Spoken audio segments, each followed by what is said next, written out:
جب انسان اپنی زندگی میں آنے والی رکاوٹوں کو ہٹانے کے لیے مسلسل جد و جہد کی معرفت حاصل کر لیتا ہے تو وہ زندگی کے سفر میں، چاہے وہ انڈیویجول لائف ہو، چاہے وہ فیملی لائف ہو، چاہے وہ کمیونٹی لائف ہو، چاہے وہ سوشل لائف ہو، ہر سطح کے اوپر انسان کی کامیابی جو ہے وہ انسان کے قدم چومنا شروع کر دیتی ہے۔ تو اس کے ساتھ ساتھ پھر قوت اللہ تعالیٰ نے ان کو عطا کی سٹرگل کرنے کی، کوشش کرنے کی، جد و جہد کرنے کی۔ صرف یہ نہیں کہ کسی خاص موقع پر، بہت توجہ کیجئے گا، کسی خاص موقع پر اگر مجھ پر کوئی بڑی مصیبت آ گئی یا میں نے کسی اپنے بڑے مقصد کے لیے میں نے کوشش کر لی جیسا کہ ہم کرتے ہیں، یہ نہیں، بلکہ جہد مسلسل جس کو کہتے ہیں، زندگی نام ہے جہد مسلسل کا،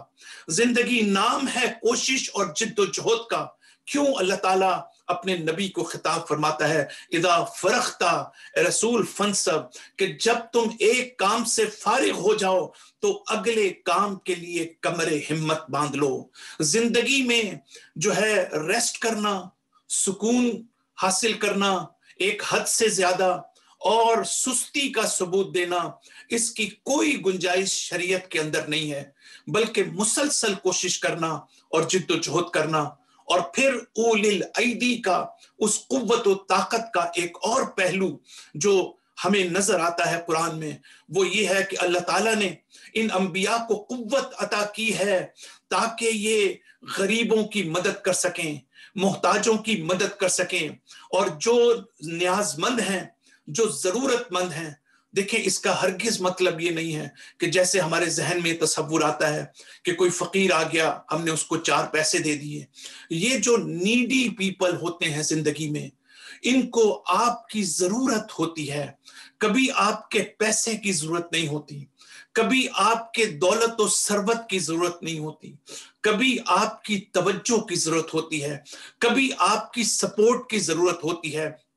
کبھی آپ کی دلداری کی ضرورت ہوتی ہے، کبھی آپ کی کمفرٹ پرووائڈ کرنے کی ضرورت ہوتی ہے، کبھی آپ کے پاس جو پوزیشن ہے آپ اپنی اس پوزیشن کو استعمال کر کے آپ ایک ضرورت مند کو، چاہے اس کو داخلہ دلانا ہو، چاہے اس کو جاب دلانی ہو، چاہے اس کی زندگی کی کوئی اور مشکل ہو، آپ اس کو جو ہے حل کر سکتے ہیں۔ اگر آپ کے پاس کوئی صلاحیت ہے تو اس کی زکوٰۃ دینا کا مطلب یہ ہے، جیسے بدن کی زکوٰۃ روزہ ہے، پیسے کی زکوٰۃ ہمیں معلوم ہے، اسی طریقے سے علم کی زکوٰۃ امام معصوم کہتے ہیں یہ ہے کہ ہم دوسروں تک اپنا علم پہنچائیں۔ اس سے مراد صرف دینی علم نہیں ہے، یہ صرف ہماری ذمہ داری نہیں ہے۔ اگر آپ میں سے کوئی انجینئر ہے، اگر آپ میں سے کوئی میتھمیٹیشین ہے، تو یہ ہماری ذمہ داری ہے کہ ہم دوسروں کی مدد کریں۔ اور اگر کوئی جو ہے وہ ضرورت مند ہے، اگر کوئی محتاج ہے، ہم کربلا کے میدان کے بعد ہم یہ دیکھتے ہیں کہ جناب زینب سلام اللہ علیہا کی شخصیت کے مختلف پہلو ہیں۔ ان میں سے ایک بڑا امپورٹنٹ پہلو کہ جس دن حضرت زینب کی ولادت کا دن ہوتا ہے، ایران میں اس کو یوم پرستار منایا جاتا ہے، ایران میں اس دن نرسنگ ڈے منایا جاتا ہے۔ جب نرسنگ کا پروفیشن ہمارے ذہن میں آتا ہے تو اس سے ہمیں فوراً یہ پتا چلتا ہے کہ کسی کے ساتھ ہمدردی کرنا، کسی کے ساتھ درد دل کرنا، کسی کو کمفرٹ پرووائڈ کرنا۔ تو شہزادی زینب کربلا کے بعد اور شام غریبہ کے بعد جب خیموں کو نذر آتش کر دیا جاتا ہے، اس وقت کے بعد سے جناب زینب کا وہ رخ کہ جس کا تعلق پرستاری اور نرسنگ سے ہے وہ ہمیں نظر آنا شروع ہو جاتا ہے۔ لیکن افسوس کے ساتھ یہ کہنا پڑتا ہے کہ اس پہلو کو حضرت زینب کے اس طرح سے ہائی لائٹ نہیں کیا گیا جس طرح سے ہائی لائٹ کرنا چاہیے۔ جب خیموں کو نذر آتش کیا گیا، اس وقت سے جناب زینب نے چھوٹے چھوٹے معصوم بچوں کو جمع کیا اور ان سے یہ کہا کہ بچوں گھبراؤ نہیں، ابھی علی کی بیٹی زینب زندہ ہے۔ اس وقت سے لے کر تمام اس سفر کے اندر حضرت زینب کس طرح سے بیویوں کو دلاسا دیتی ہیں، کس طریقے سے ان کی ڈھارس کا باعث بنتی ہیں، کس طریقے سے دوسروں کو کمفرٹ پرووائڈ کرتی ہیں۔ تو یہ انبیاء کی صفت۔ اور دوسری صفت بصیرت کا ہونا، آگاہی کا ہونا، معرفت کا ہونا۔ اس کا مطلب یہ ہے کہ اپنے راستے کی تشخیص دینے کے قابل ہونا۔ اس کا مطلب یہ ہے کہ حق و باطل کے درمیان تمیز دینا، یہ صلاحیت پیدا کرنا۔ ہو سکتا ہے ہمارے پاس علم ہو سکتا ہے ہمارے پاس نالج ہو سکتا ہے ہمارے پاس ڈگری ہو سکتا ہے ہمارے پاس سرٹیفکیٹ ہو، لیکن ہمارے پاس صحیح اور غلط کو تمیز دینے کا ملکہ ہمارے پاس موجود نہ ہو، وہ صلاحیت ہمارے پاس موجود نہ ہو۔ بصیرت کا مطلب یہ ہے کہ ہم وہ آگاہی پیدا کریں، وہ بصیرت پیدا کریں، وہ انسائٹ فل بنائیں اپنے آپ کو، جس سے ہم حق و باطل کے درمیان تشخیص دے سکیں۔ حق و باطل کا تعلق صرف امام حسین سے نہیں تھا کہ ہم ہمیشہ تعریف کرتے رہیں کہ امام حسین نے حق کی خاطر قیام کیا، شہزادی زینب نے حق کی خاطر اپنا پروٹیسٹ کیا یزید اور ابن زیاد کے درمیان، بلکہ کربلا کا میسج اور جناب زینب کا میسج یہ ہے کہ ہماری زندگی میں اٹھنے والے ہر قدم پر حق و باطل ہمارے سامنے ہوتا ہے، صحیح اور غلط ہمارے سامنے ہوتا ہے۔ جب بھی کبھی ہمیں دونوں میں سے کسی ایک کا انتخاب کرنا ہو تو ہم صرف اگر ہمارے کہیں ذاتی مفادات ہوں، کہیں ہماری رشتہ داری ہو، کہیں ہمارے دنیاوی فائدہ ہو رہا ہو، تو اس کو دیکھ کر باطل کا انتخاب نہ کریں بلکہ حق کا انتخاب کریں، اگرچہ وہ ہمارے نقصان میں جائے، اگرچہ ہمیں اس کا نقصان پہنچے، لیکن کربلا کا پیغام یہ ہے کہ ہم حق کا ساتھ دیں، چاہے وہ ہمارے حق میں نہ ہو، چاہے وہ ہمارے نقصان میں ہو، چاہے ظاہری طور پر ہماری شکست کا باعث ہو، لیکن حق اور باطل جو ہے اہم ہے۔ تو بصیرت کا ہونا ہمارے لیے امپورٹنٹ ہے۔ ہم یہ دیکھتے ہیں کہ جب ہم بصیرت کی بات کرتے ہیں تو جناب زینب سلام اللہ علیہا کی صفات میں سے ایک میں نے اشارہ کیا کہ آپ کس طریقے سے آپ کا ایک نرسنگ رول ہے، اور جس وقت ہم تاریخ اٹھا کر دیکھتے ہیں، آپ یہ دیکھیے کہ حضرت زینب سلام اللہ علیہا جس وقت یہ قافلہ کربلا سے کوفے کی طرف حرکت کرنے لگتا ہے تو شہزادی زینب عمر سعد ملعون سے یہ التجا کرتی ہیں کہ ہمیں مقتل کے سامنے سے لے کر جاؤ، اور جب مقتل کے سامنے سے گزرتی شہزادی زینب سواری سے اپنے آپ کو نیچے گراتی ہیں، اپنے بھائی کے جسد کی لاش پر پہنچتی ہیں اور کہتے ہیں تاریخ میں کہ زینب نے اتنا گریہ کیا ہے وہاں پر، اور اتنا اپنا درد بیان کیا ہے اپنے جد اقدس کے ساتھ کہ تاریخ کے الفاظ ہیں کہ اب کا کل عدو و صدیق، کہ زینب نے ہر دوست اور دشمن کو رلا دیا۔ لیکن اسی لمحے حضرت زینب سلام اللہ علیہا نے، ہم یہ دیکھتے ہیں جب ایک مرتبہ اپنے بیمار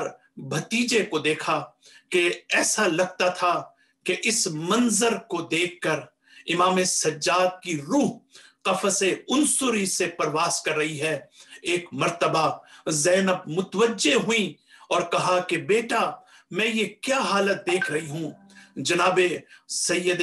سجاد نے کہا کہ پھوپھی جان یہ منظر مجھ سے دیکھا نہیں جا رہا، ہم ان کو چھوڑ کر کیسے چلے جائیں؟ ان کو کون دفنائے گا اس ویرانے میں؟ یہ وہ وقت تھا جب شہزادی زینب نے، آپ دیکھیں کہ کس طرح سے بیمار امام کو کس طرح کمفرٹ پرووائڈ کیا،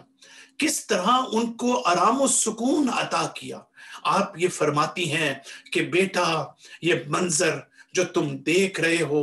اس پر تمہیں جو ہے وہ جو حالت تمہاری مجھے نظر آ رہی ہے، اس اضطراب اور نگرانی کی ضرورت نہیں ہے، بلکہ یاد رکھو کہ ایک ایسی قوم آئے گی جو تمہارے بابا اور ان تمام جنازوں کو دفن کرے گی۔ یہ قوم وہ ہوگی کہ جس کو زمین کے فرعون اور ظالم ستم